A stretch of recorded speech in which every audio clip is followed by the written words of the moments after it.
सकल धनगर समाज महाराष्ट्र राज्य यांच्या वतीने आम्ही स्वागत करतो। आदरणीय मनोजदादा जरांगे पाटील या आमच्या अडचणीच्या काळात, आमच्या वेदनेच्या काळात आमच्या धनगर समाजाचं दुःख जाणून घेण्यासाठी आत्तादारांनी आपले उपोषणकर्ते दीपकराव भाऊ बोराडे यांच्याशी सविस्तर चर्चा केली। त्यांनी अनेक मोठी उपोषणे केलेली आहेत आणि बऱ्याच सूचना आणि सल्ला सुद्धा भाऊंना दिला।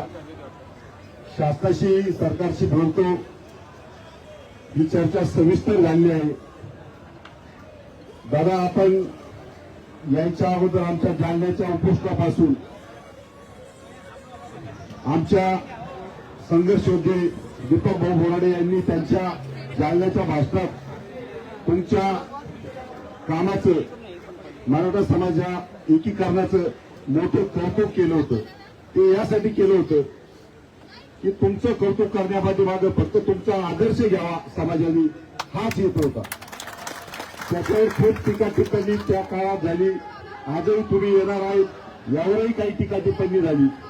परंतु भाऊंची परवानगी न घेता मी एक शब्द बोलतो की भाऊ, तुम्ही पहिल्या दिवसापासून सांगितलं होतं की आपल्या अडचणीच्या आणि संघर्षाच्या कठीण काळामध्ये जे जे आपल्या बरोबर येतील त्यांचं निश्चितपणानं आपण त्यांची आठवण कायमस्वरूपी ठेवणार आहोत, कारण ते आपल्या सुखदुःखामध्ये आलेले आहेत। आणि आम्ही ज्यांच्यासाठी संपूर्ण समाज उभा राहतोय ते मला वाटत नाही जालन्याच्या उपोषणापासून तर आत्ताच्या आपल्या या नव्या दिवसापर्यंत अनेक हालापेष्टा मला आम्ही या मुंबईमध्ये सहन करतोय, केले आहे।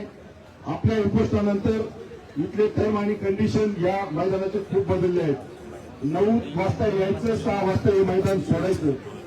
ज्यावेळी एखादा उपोषण करता आम्हाला उपोषण करतोय आणि त्यावेळेस इथलं प्रशासन आम्हाला सांगतंय की 6 वाजले तुमचा टाइम संपला। निश्चितपणाने हायकोर्टाने यायचं सूचना देताना या आम्हाला उपोषणाचा काही विचार केला का नाही? कारण मी तुमच्या समोर का बोलतो, कारण सगळ्यात मोठं महाराष्ट्रात आमरण उपोषण करणारे आपण उपोषण करते। अशा वेळी या भावना तुमच्यापर्यंत गेल्या पाहिजे। जर संविधानावर हा देश आणि हे राज्य चालणार असेल तर हे संविधान ज्यांनी निर्माण केले आणि ज्यांनी आता इथले आपल्या उपोषणानंतर इथं जे नियम बदलले त्या नियमामध्ये सुद्धा दुरुस्ती झाली पाहिजे। आज काल आमचा एवढा मोठा समाज या ठिकाणी उपस्थित झाला आणि या ग्राउंड आम्हाला रात्री सोडायला